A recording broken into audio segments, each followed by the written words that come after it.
Welcome back to the Burnt Popcorn Show. Hey, make sure you get your popcorn out.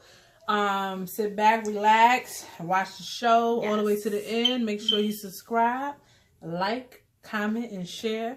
And tell us how you feel about this subject, and tell us about any other subjects you want us to talk about in the future.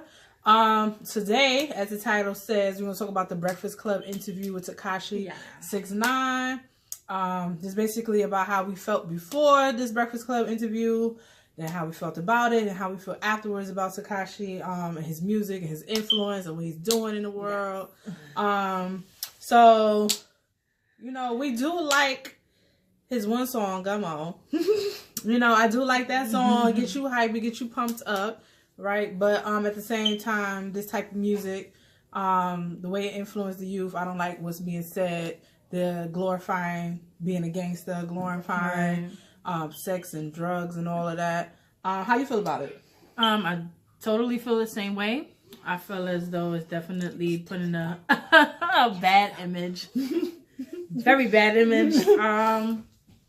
That's pretty much. I don't see any like good out of the music. It's very degrading towards women, drugs, sex, and violence. Pretty much what, you know. Right. So he had a Breakfast Club interview. So basically, if people don't know who that is, he's a Brooklyn rapper. He's up and coming artist. You could YouTube him or whatever. He got some. Yeah. He got some hits on a Billboard right now. He makes very gangster music though. He's a blood, as he claims.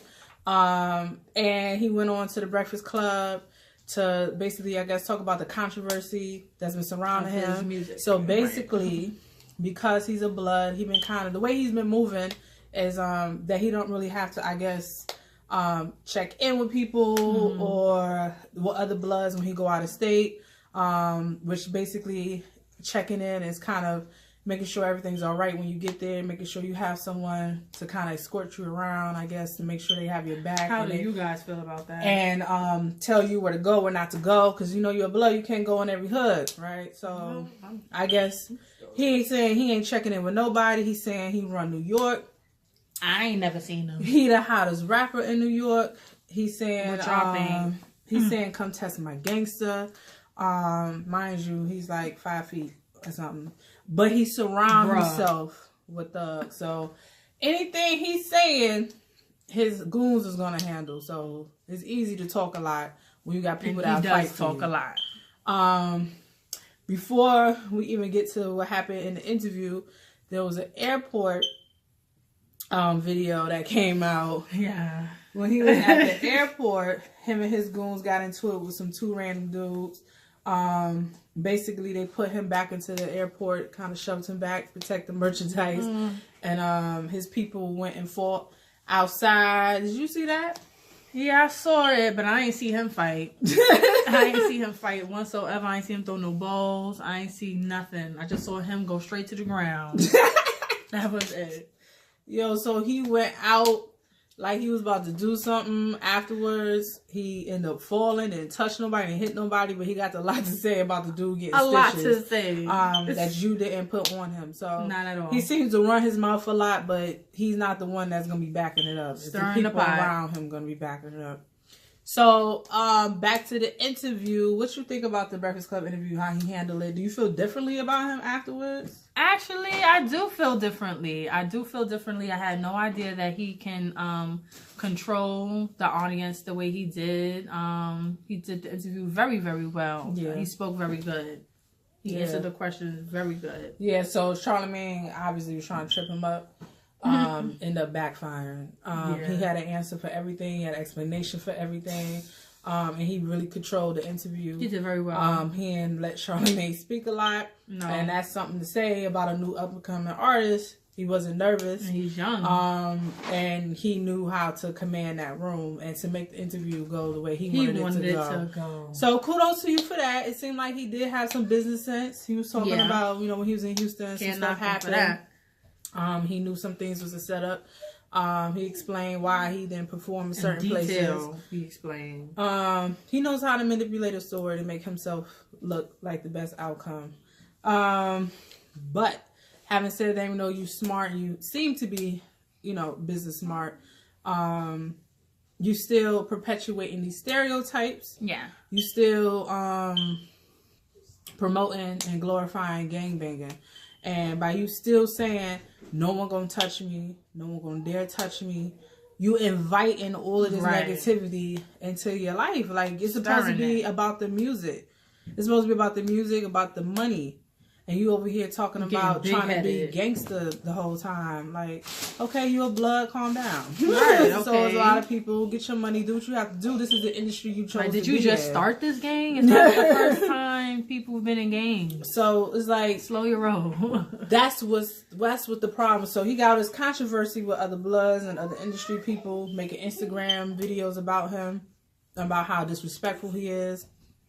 And I get it. In a certain way, if you're a blood, you feel like he's violating or whatever. But at the same time, like he said in the interview, why are y'all saying my name so much? Why are y'all making videos about me? Why are y'all chasing this rainbow hair kid with big ass 6'9" on his face? Like, why are y'all taking the time out your day and the time out your concert to say fuck 6'9", fuck 6'9"?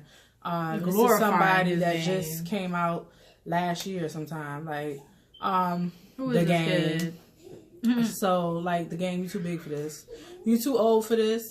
To be going out and using time out of your concert to just diss somebody else. I don't know the rules of the Bloods and all of that and everything. I get it. But G is moving silence. Right. Y'all supposed to be silent. If y'all gonna be doing something, y'all not supposed to talk about it. Y'all not supposed to be on Instagram talking about what y'all gonna do. That don't make sense. Because if something happened, all them Instagram videos is gonna be, that's gonna be evidence for them. So stupid. Y'all need to think twice about how y'all approaching him. He needs to think twice about how he's coming out, and what he's saying to people and how he's inviting all this negativity. Because if you can't go somewhere and perform without it being beef, that's stopping your money. So you need to stop. You need to stop doing, going around. Can't be just inviting all this negativity into your life. But how you feel more about it? I feel exactly the same. One of the words that I use for him is very vocal. He speaks a lot. He talks a lot. He seems as though he got this big S on his chest and he's invincible and nobody can stop him. And he feels like he can say whatever he wants and have no type of consequences behind it. That's nice. Like, at the end of the day, it's always someone more gangster than you. And he said he run in New York. I never seen him. He in the Bronx. I never seen him. His music ain't banging like that out here. Maybe he run his block in Brooklyn. I don't know. Like teenage boys. But I see he do appeal to, the younger. The youth. The youth. And that's what's bad about his music. Because now you say that you're giving money out to the youth. You give out $30,000, $40,000 to different schools and you doing so much. But at the same time, these youth is listening to your music. And you over there encouraging them basically to be a gang, to be in blood. You have nothing to say on your track, but you have so much to say at the Breakfast Club. Why don't you can use those type of vocabulary words? Exactly. In your songs. Exactly. And positive influence in your songs. What you feel about his little situation when he went to jail, his little sexual assault or sexual case? I'm not exactly sure what happened. I know it wasn't rape. Supposedly he didn't actually touch anybody or any sexual intercourse didn't go down. But what you feel about that? What I heard that it did go down. I heard that she was with it and he was with it. I heard that he lied and said allegedly. He said that he lied and said that he was 17 at the time when he was actually 18. On numerous of his songs, he talks bad about women, doing things on a regular, and they just he just do what he got to do and just pass him on. He do he really do this, that's, what he's saying in his songs. He just talks, him and women, he just, obviously, it seems like he don't really value them. Even though he has a daughter that he spoke about. Has a child. And that's great. And you saying about, you want her to look up to you and she's going to see these videos or whatever. But she's going to see the influence that you had. Right. And if it's a positive or negative one. So you got to think about that too. As a mother of a daughter, I would not be okay with an 18-year-old having my daughter in the video. Of course, I want to let my daughter be in the video, but you know, things happen, they lie. That's why you got to be careful, guys. Like, you got to check ID. Stop taking these girls' word as law. Stop. Girls still lie to this day just to get somewhere, just to be around older men. Y'all need to be checking IDs. Exactly. Okay, because you don't want to be in jail for some shit and now you're being labeled a certain thing. And now you have kids and you got to explain that to your kids. Be smart. That's it. Just be smart. You have a daughter, right? You have a child, and you're going to talk about her disrespectfully. You know, she's a woman too. She's going to hear the music like Julia said. So, you know, think about that. I know that's what's popping. That's what's hot. This is getting where you're going. I can't tell you how to make your money at the end of the day. This is your choice.